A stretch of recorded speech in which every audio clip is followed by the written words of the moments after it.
welcome back to HR Talks with Lish.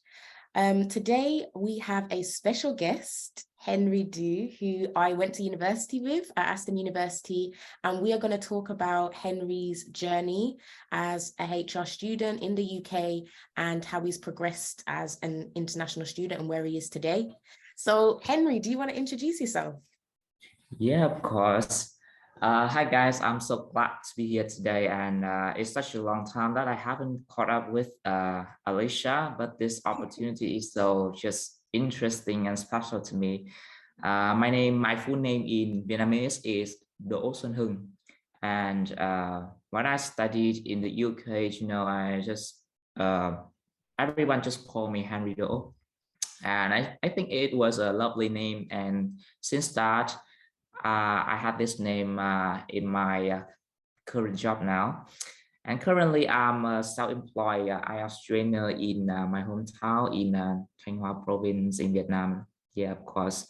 And before becoming a trainer, a teacher, I had some experiences with HRM and HR roles.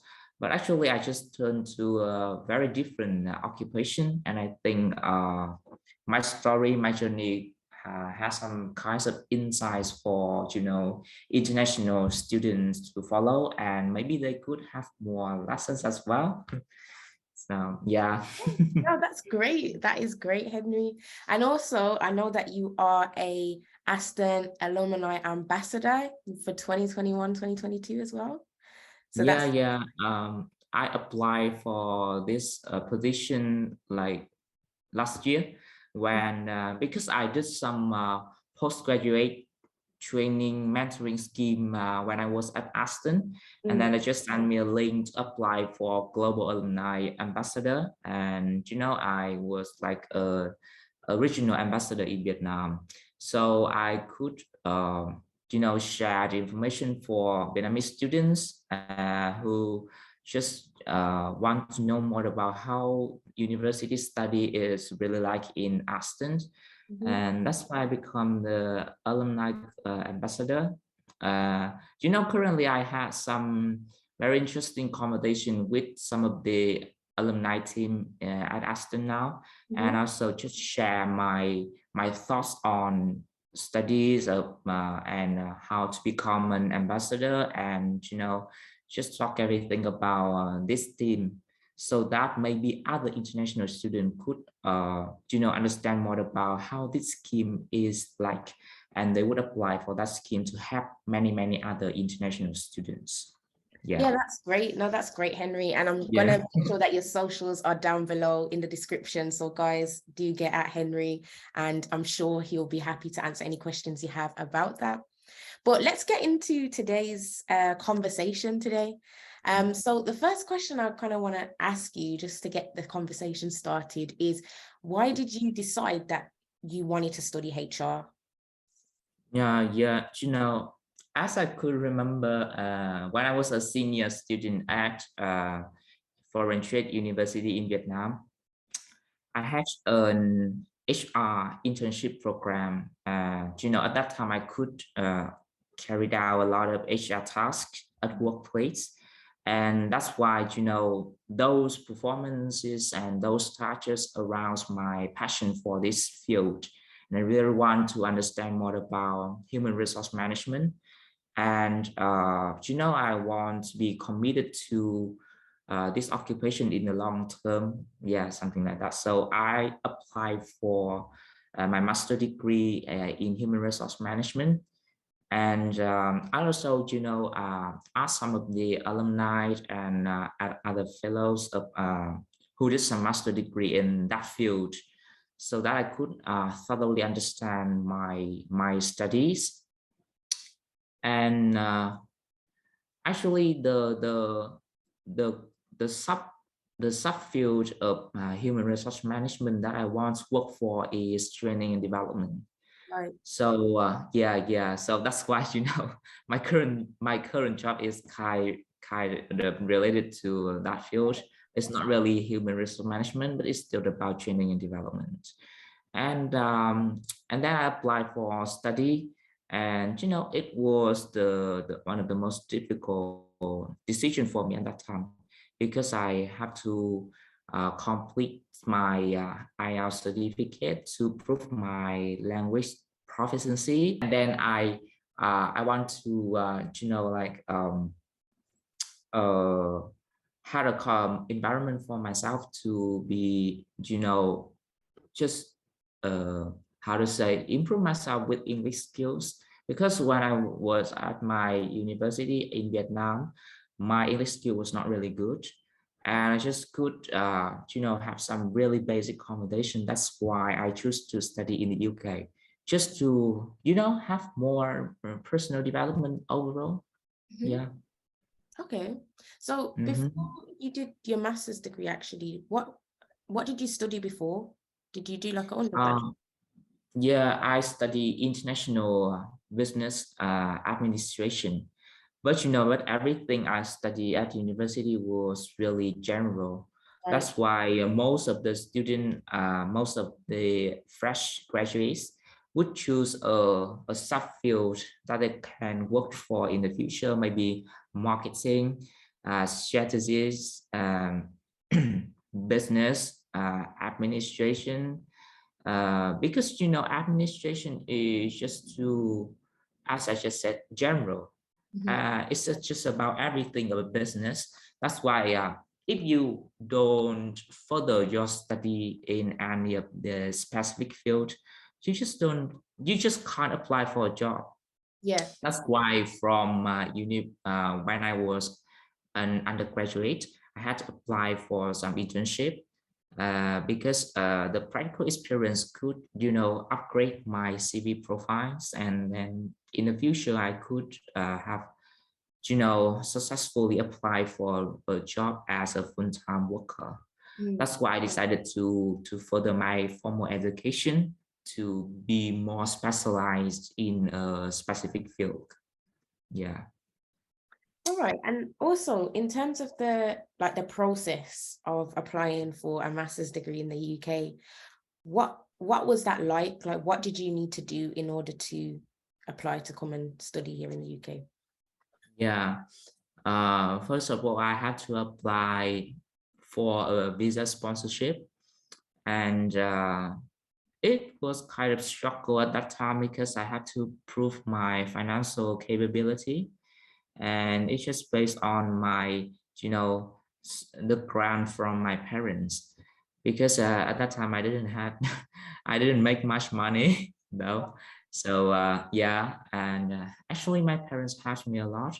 And then I also have to complete an IELTS certificate and achieve a satisfactory band score to be proficient for master degree, because I have to understand everything that the lecturers talk to students, right? I have to communicate with other people around me, right? So language proficiency and is a must. And I also have to prepare all the required documentaries for my formal education, such as my bachelor degree, my thesis, yeah, my thesis for final thesis for undergraduate studies, and some of the some of the documents for finance. Yeah, it's a long journey.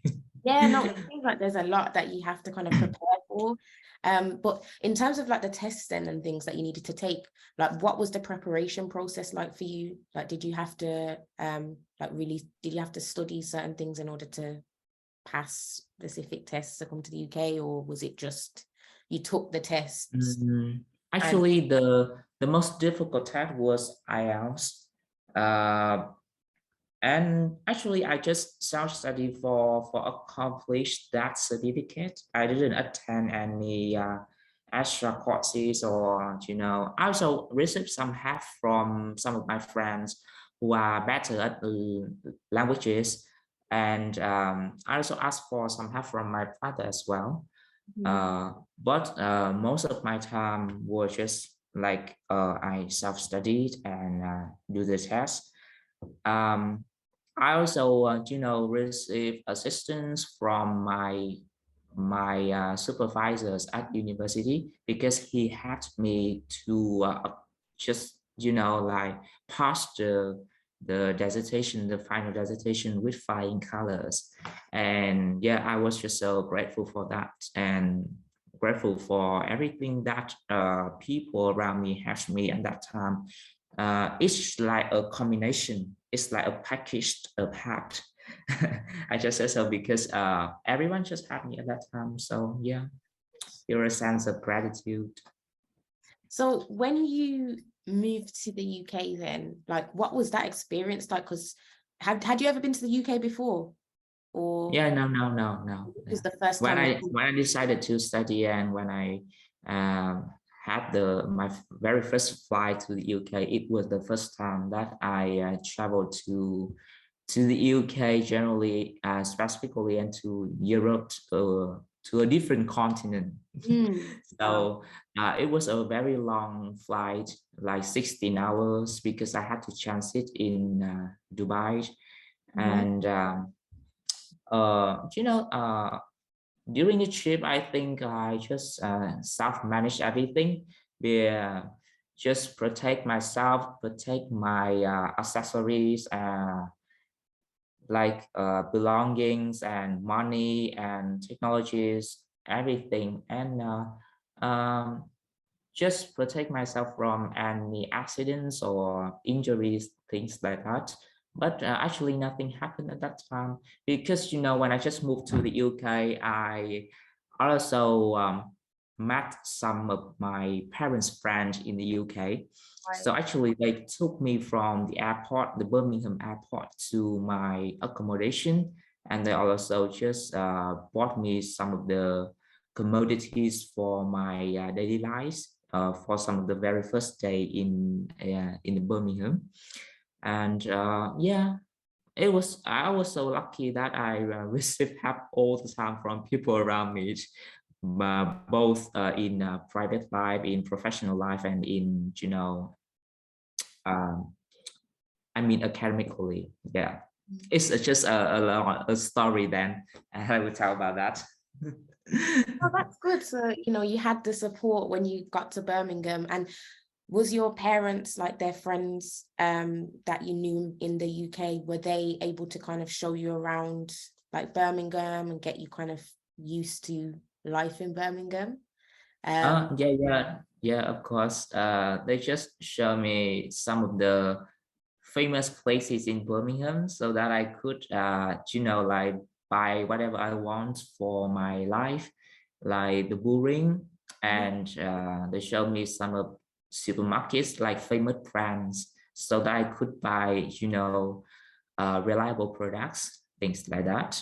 And also gave me advice about, how to communicate to other international students, how to be uh, culturally integrated when I decided to study in in a very multicultural environment.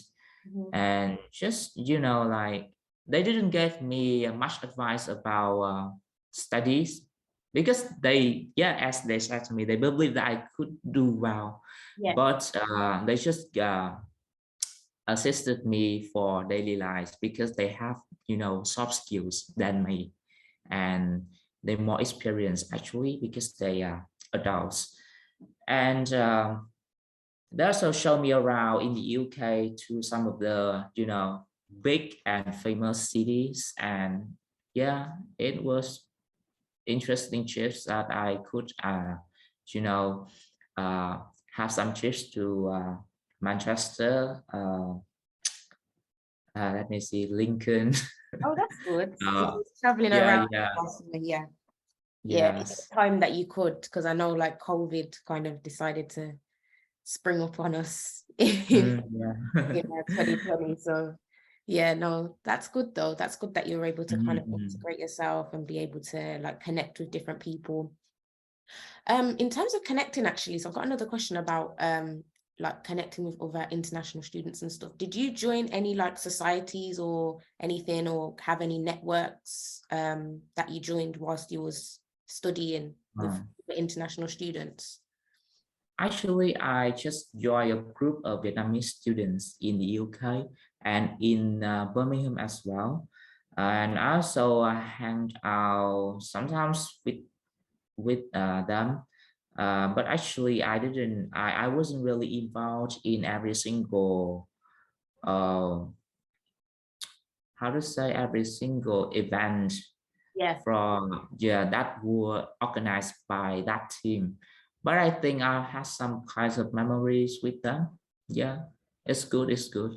Actually, you know, when I just came to the UK, I remember I attended a very big event from it's in the church, and my roommate just asked me to that event because it's a big event at a church. I didn't remember the name, but it was so funny and happy because people danced, people sang, and people just have some, very impressive performances. Mm. And I think it's also a very, exciting experience for me to understand more about uh, people out there. Because I have to say, I had never been to any events at church. Yeah. Yeah, I'm not Catholic. So, that opportunity just gave me more insights about, how people, like what people did in the church actually, and yeah, have kinds of a better understanding about that. And also, like some of the events in Chinatown, and I met a lot of Chinese friends there. And I have a team. Some of our classmates Yeah. Yeah. who were from China. I Mm. talk to them a lot. Actually, we also hang out on weekends as well. And I could remember, I had a friend from two friends from China, one friend from Thailand, one friend from Saudi Arabia. Yeah. So it's just like a team from it's just like a team of people from different continents, different countries, and it was so interesting That's good. because yeah. Actually, we're not really fluent in English, but we try to illustrate and explain everything in English to each other. It's kind of funny. Yeah. No, that's good. I'm glad that you had a great experience. And to be honest, like whilst we were studying together as well, it was really good, like just getting to know you. Mhm. We definitely like develop friendships and stuff. So that's good. Um, Yeah. but yeah, The key thing I want to share here is just about people's willingness to integrate themselves into a new environment. I mean adaptability, because maybe I have no idea about who you are, about other friends are, but if I just stepped in my comfort zone and didn't talk anything to other students, I just can't have a friendship, and I yeah, just can't get along with people around me, right? That's why I think any international students should be willing to adapt to new environments. mm, And it's not just about invisible willingness.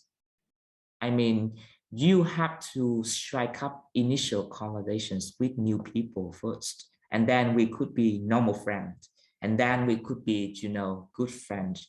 Because, during 1 year in the UK, people could have a lot of friends, and a lot will have them, a lot will not. But at least you still have some kinds of friends on their daily lives, basically, right? yeah, no, that it makes sense. It makes sense. I think having friends and connections and being, open and just trying to communicate with as many people as you can is the best thing to do when you're in these environments, especially if it's a new environment. But I guess sometimes it can maybe feel a little bit, it might feel hard because, you've come to a different country, so it might be difficult to try and integrate with everyone. But I guess that's why it's good that there's these different groups that you can join, networks, and like in class as well. I guess everyone's just in the same boat in a way, starting a new course. So, we're all like Yes. you. So yeah, no, I think it helps in that sense too, that you can connect and be able to make new connections. So yeah, no, that's good. That's good. Yeah. So, it's just my own way. And maybe some other students out there also have their own way to to find their own connection. Yeah. But I think at least they should try. You just give it a shot. Okay, so my next question now is more to do now with the course. So I just want to understand what your thoughts were around that. So what did you enjoy most about the HRM course that we did? I have to say, I was so impressed with the practical teaching methods from our lecturers at Aston University. And I remember the most, what I remember the most was the International Human Resource Management module. Oh yeah. And yeah. And actually, it was the module that I got the highest score during the course. And actually, I was really excited whenever I had a lesson with the lecturer, because he just gave it a lot of seminars where we could discuss about case studies, and we had some presentations and group discussion all the time. And before those kinds of teaching methods, I didn't have the opportunity to do that in my home country. We had some, actually, we still had some, but it's not really professional like that, I have to say so. Yeah, that's why I was so impressed with the way that he delivered the lessons and theories and case study, how to solve them, and the way that he prepared us to accomplish every single exam, and prepare for the questions in the exams as well.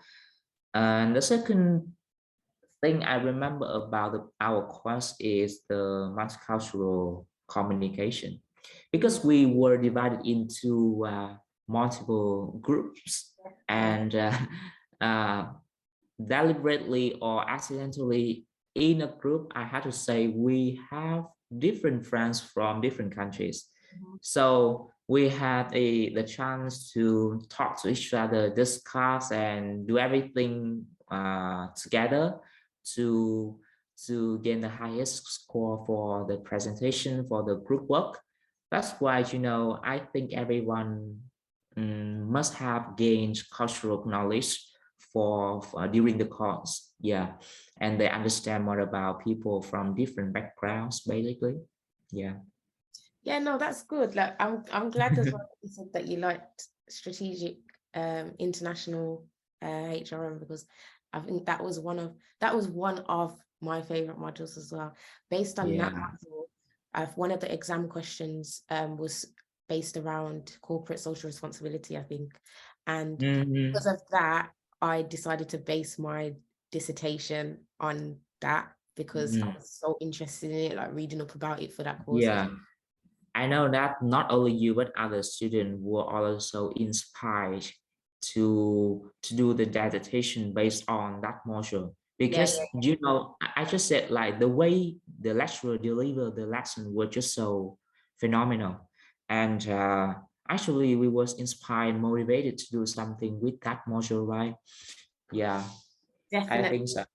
Like I like the seminars. Like I really enjoyed like discussing and talking about the reading that we had to do, like, and just getting Yeah. everyone else. Like I actually enjoyed that. I don't know about anyone else. I know Yeah, they enjoyed it as well. like, remember the books are just so understandable. When I read those books, the textbooks and references books as well, I could understand everything.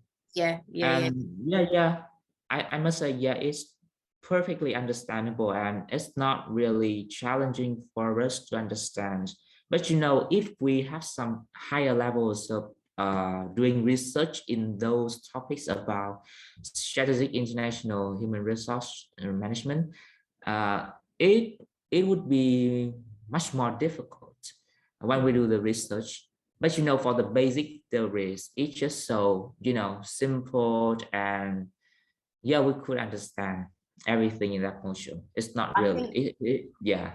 I think as well, I don't know if you enjoyed this one, but my favorite module was employment law.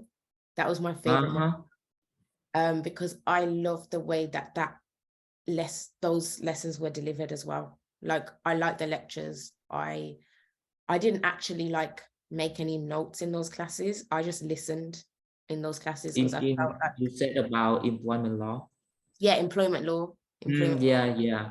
I think You know, I didn't, you know, I took notes all the time at that module because it was the one of the most important things that I had to do because I have no idea about law at that time. It's partially law in the UK. So, you know, I was so curious about everything that happened in the UK for the employees. That's why I had to take notes, take detailed notes actually. And yeah, passed the module, and I also, yeah, just impressed with the lecture as well, because that was the module that I learned a lot from. I gained a lot from. same. That was Understand about the law, understand about relationships among employees, between employees and employers, and just imagine the case study, imagine the situation where we have to solve the problem with employee relations. And that's why I think that module was really good, because it was like, you got case studies and we'd always work through like a specific case study and then apply the relevant law to it. Or we, like, the lecturer would say what we would do in this situation based on the law. And like, that's what I loved, because I was able to kind of apply my knowledge to what she was teaching us to the situation and say, in this situation, this is what I would do. And that's why I love the coursework, because the coursework was by the relevant law. It was great, and I did very well. That was my highest mark. That was oh yeah, I could understand that. Great. I was very passionate about that. But yeah, no, that's good though. No, I'm glad that you enjoyed the course. I think Aston is an amazing university to do human resource management at. And I think the reason why I chose Aston over University of Birmingham is because I wanted more of that practical kind of element, and also the work experience element of it as well, because Aston is very like renowned when it comes to trying to find different experiences and opportunities for you, you know, whilst we were studying. But actually that leads me on to another question. I've got another question now around that. So in terms of like the job opportunities that you know, Aston were, because we had like a careers advisor who was always sending us emails every week, was there any specific opportunities that you would have been able to do? Because you're an international student, and I'm sure with the visa that you had, you could only work, was it like max 20 hours? So if there was like any internships or like any kind of work experience that you would have to do, did you think there was like, was there a lot of information around that? Was you able to look into that? Like, what was that kind of for you? What was that process like for you? Yeah, it's like around 40 hours per week for international students to work as a part-time worker. That's why it was really it was grueling for us to have a job at that time, especially when we still did something for our studies that we haven't accomplished the degree yet. So actually, I had some appointments with careers and career advisor team, and they also asked me to modify my resume and just to make it better and make it more professional based on some certain standards in the UK, in the employment market in the UK. And I was so grateful that they helped me, and you know, I even booked a very early appointment with them in the early morning. So yeah, but you know, they advised me to apply for some part-time job at restaurant, at some of the restaurants and bars in Chinatown, and it's just like part-time waiter, part-time worker for you know, hospitality. because apply for internship, as I said, it's very difficult. And at that time, I hadn't had enough practical experience for the role that I want to apply for. So it's a long journey that I continuously applied for some big companies in the UK, but I didn't successful. And I understand the reasoning and some of the explanations why they didn't accept my resume.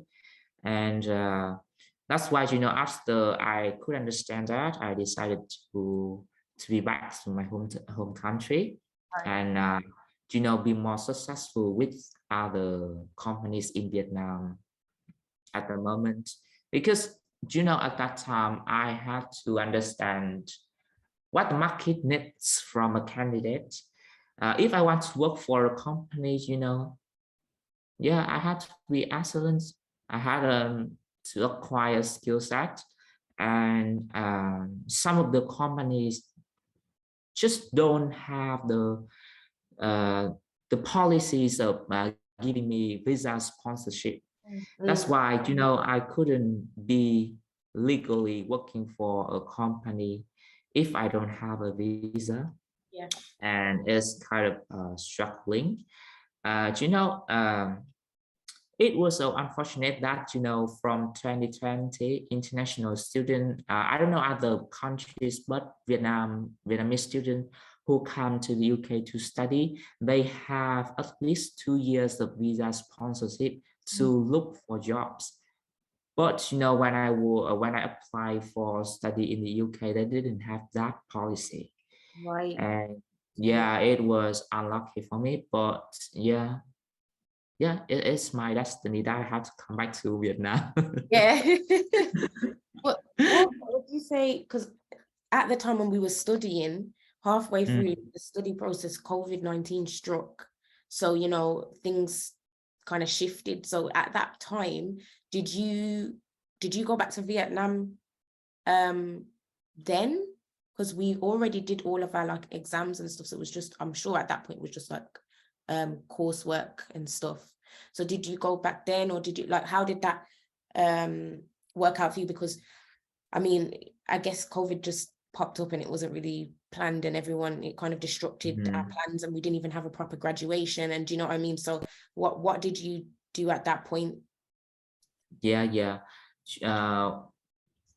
I remember when the COVID-19 spread happened, we're on the second semester, right? Because I remember we did some modules related to performance assessment, performance reviews, and talent acquisition, things like that. And at that time, I tried to finish all the modules, and we still have some flying color high marks for those modules. And because we just study online, right? And we had some discussion online with the lecturer. And we had seminars, didn't we? Online as well. And actually I did attend some of the offline lectures, but not many students attend at that time. So after finish all the modules for the second semester, the COVID-19 really spread everywhere. That's why some of the students decided to postpone their study and just come back to their country, but I didn't. I just decided to continue my education. That's why I could graduate. I could graduate on October. And because after that I just came to my friends, my parents' friend's house in Lincoln, and I lived there with them, because if I continue to live in Birmingham alone, I could be really stressed because at that time everything was shut down and locked down, and I just can't go outside. So I I had a memorable time with some of my relatives in Lincoln, and then I decided to come back to Vietnam in July. Yeah, in July. Yeah. And then I continue to have some online discussion with the lecturer, with the supervisor for our dissertation. And I completed my master degree on October, and we still have some kinds of online Yeah, we did an graduation online one. And ceremony, right? Yeah. there was one in person as well, but Um, I missed that. I'm still upset about oh, that. Yeah, oh, at but least we then had the I online still one. saw your pictures with other classmates Yeah, in because the we went, online ceremony later, right? In yeah, so April, right?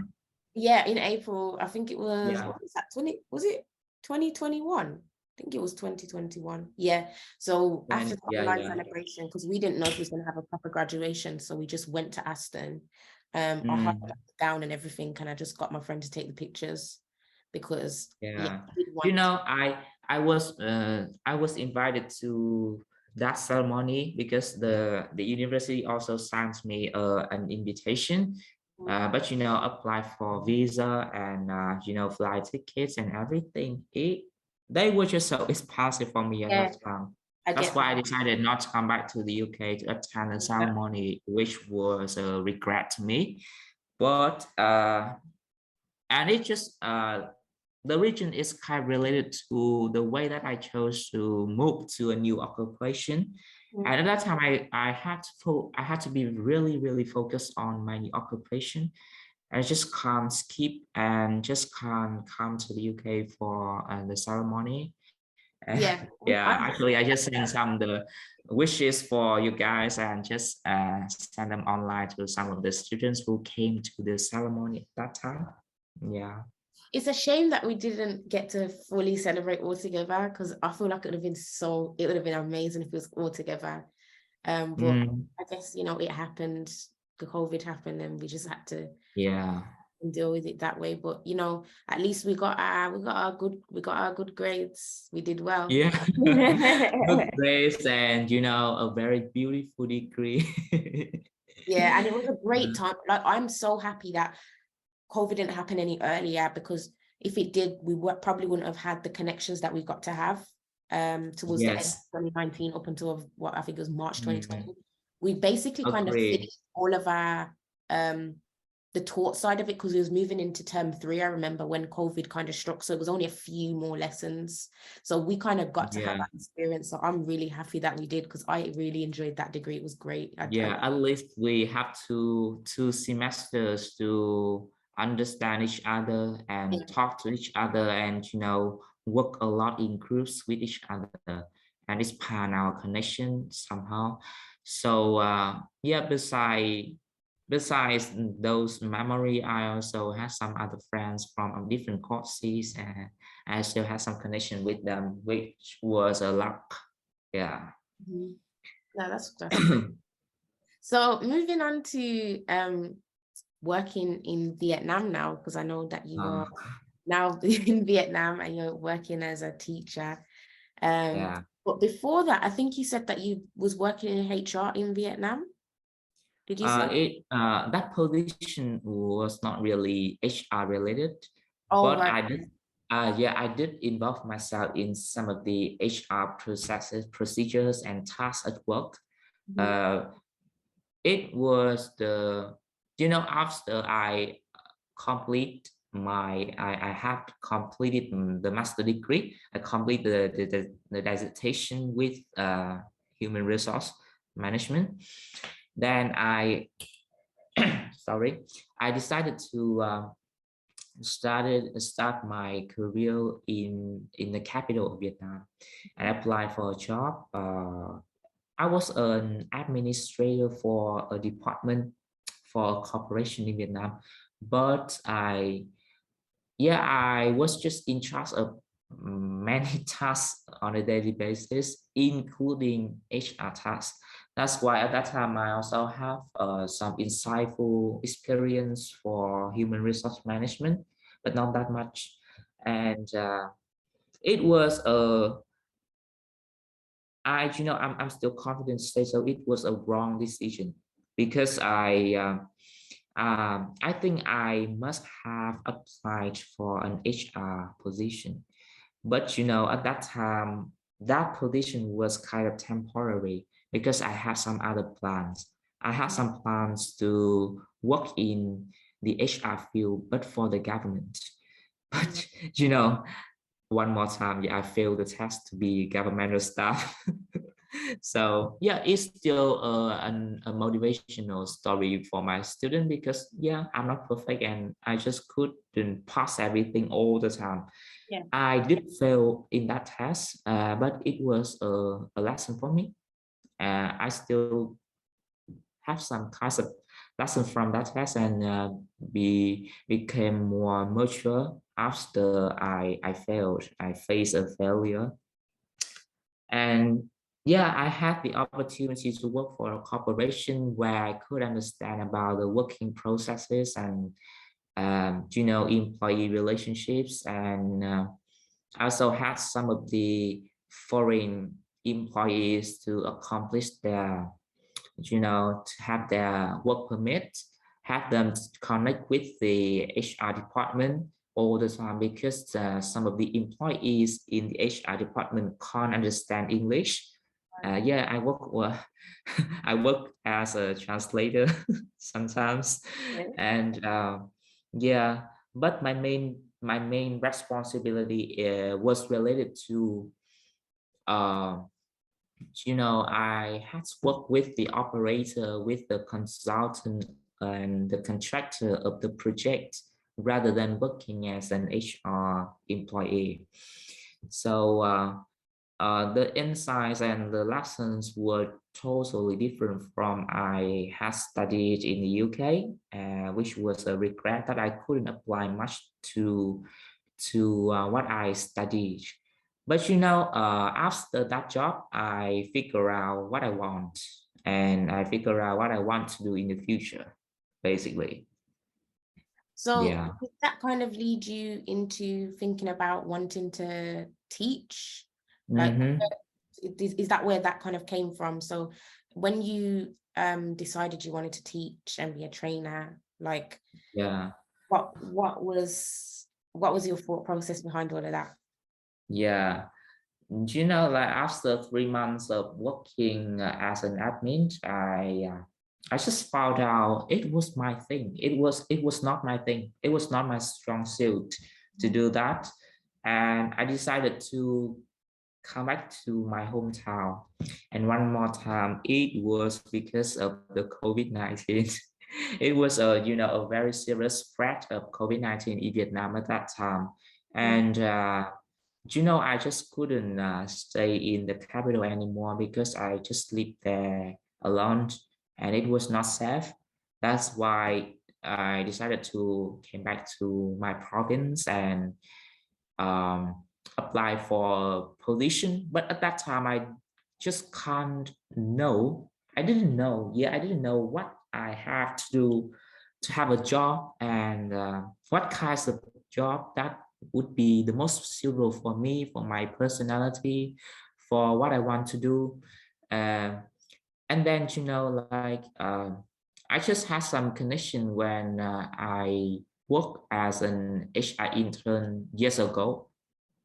And they actually just referred me to a company, an English center, which was kind of also famous in Vietnam, but they have a branch in my hometown, and they just refer me to work for that English center.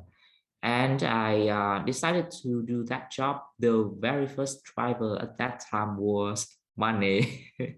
Maybe many people would just can't understand why I decided to do that, but I receive a good salary if I work as a teacher at that time. That's why I decided to do so. I need money at that time, and I still think everything happens for a reason, and that it just leads me to my occupation now. Yeah, definitely. Yeah. And as a teacher, I have to say you just can't work for money all the time. because at that time I think that job was temporary because I had some other plans to apply for, government position, like position in the government system.